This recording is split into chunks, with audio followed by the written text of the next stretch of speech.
இன்றைய special Bangalore idli sambar.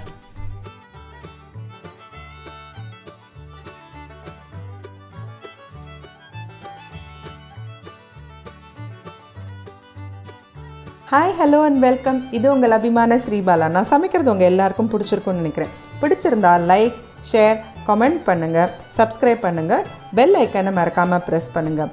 Enjoy and happy cooking.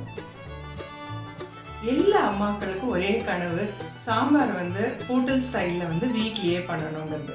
அதுதான் நம்ம இன்றைக்கி பண்ண போகிறோம். அதுவும் நம்ம கர்நாடகா ஸ்டைல் இல்லைன்னா பெங்களூர் சாம்பார்னு சொல்கிற சிகப்பு கலரில் இருக்கிற சாம்பார் பண்ண போகிறோம். வாங்க பார்க்கலாம்.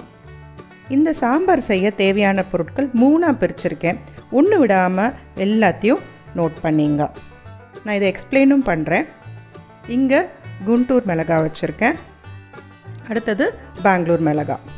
பெங்களூர் மிளகாய் உங்களுக்கு அழகான சிகப்பு கலர் கொடுக்கும். அப்புறம்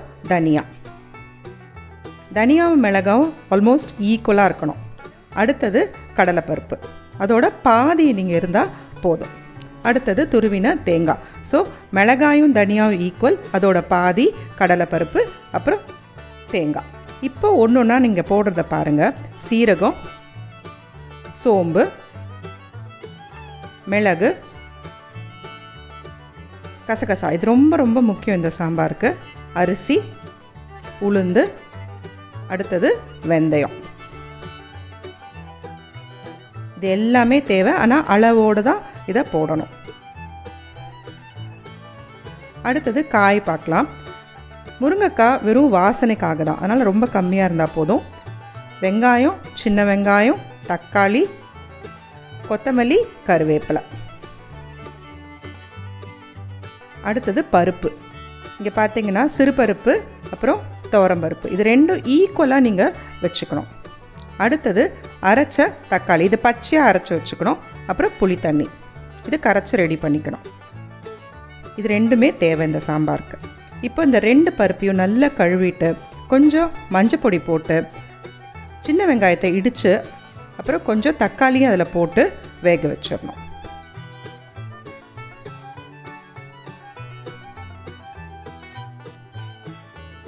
வீடுங்கிறதுனால நம்ம குக்கர்லேயே இதை வேக வச்சுருவோம். ஹோட்டலில் இருந்தால் அது ஓப்பன் குக்கிங் பண்ணுவாங்க.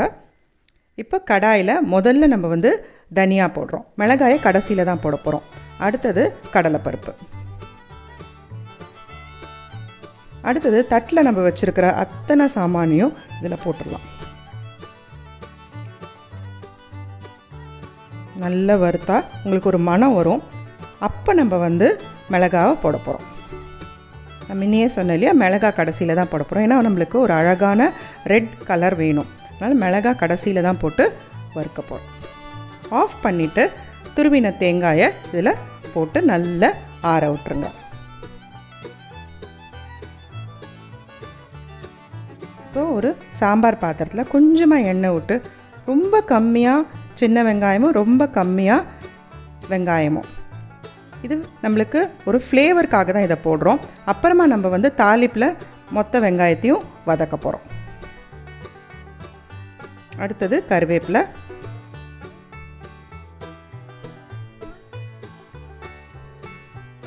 அடுத்தது முருங்கைக்காய். இப்போ நீங்கள் ஆக்சுவலாக ஹோட்டல் சாம்பார் பார்த்தீங்கன்னாக்கா, அதாவது தர்ஷினி மாதிரி இங்கே பெங்களூரில் நிறைய இடத்துல இருக்கும் இல்லையா, அங்கே சாம்பாரில் தக்காளி வெங்காயத்தை தவிர்த்து வேறு எந்த காயுமே ஜென்ரலாக போட மாட்டாங்க. நம்ம முருங்கைக்காய் வாசனைக்காக போடுறோம். அடுத்தது தக்காளி எப்போவுமே போட்ட உடனே நீங்கள் உப்பு போட்டுட்டிங்கன்னா அது நல்லா மையாக உங்களுக்கு வதங்கி போயிடும். அதனால் நான் இப்போ கல்லுப்பு ஆட் பண்ணுறேன்.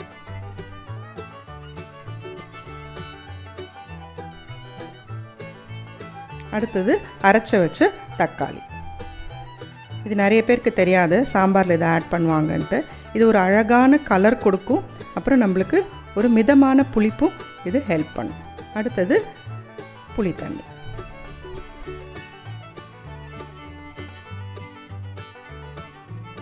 அடுத்தது வெல்லம். இது கொஞ்சம் வெல்லம் தாராளமாக போடுங்க.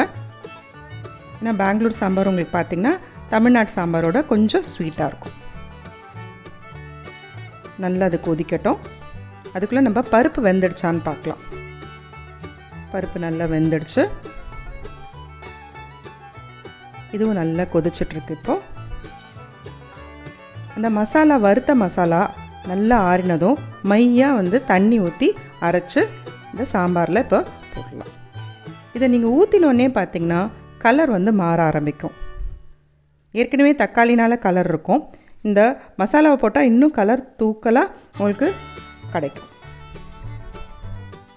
இது ரெண்டும் தான் இதோட கலருக்கே இம்பார்ட்டண்ட் இன்க்ரீடியன்ட். கொஞ்சோண்டு பெருங்காயம் போடுறேன், இது வேணும்னா போட்டுக்கலாம். நீங்கள் கடாயில் கொஞ்சம் தாராளமாக எண்ணெய் ஊற்றிட்டு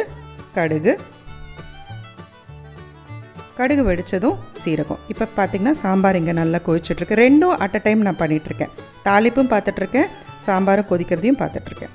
அடுத்தது சீரகம் போட்ட அப்புறமா மிளகாய் வத்தல், கருவேப்பிலை, அப்புறம் நம்ம மிச்சம் வச்சுருக்கிற வெங்காயம், சின்ன வெங்காயம், பெரிய வெங்காயம் ரெண்டுத்தையும் நல்லா போட்டு வதக்க போகிறோம். அதாவது கோல்டன் ப்ரௌன் வர வரைக்கும்.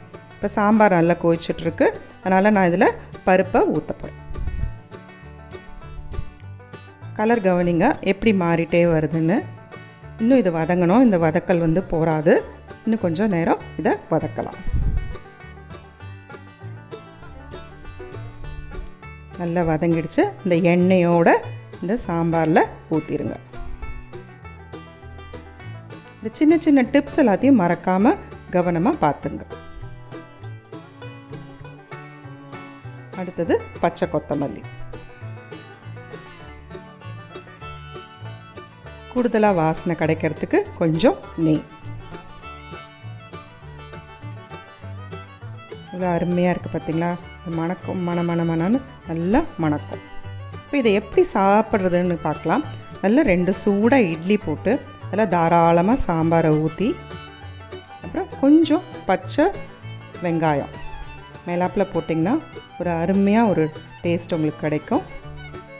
ரொம்ப கம்மியாக போடணும், அதுக்காக நிறைய போட்டுறாதீங்க. பச்சை வெங்காயத்தை கம்மியாக போட்டுட்டு அது மேலே கொஞ்சம் கொத்தமல்லி, அப்புறம் உருக்கின நெய் இதை போட்டு சர்வ் பண்ணிங்கன்னா அருமையாக வீட்லேயே நீங்கள் ஹோட்டல் ஸ்டைலில் இட்லி சாம்பார் தயார் பண்ணலாம்.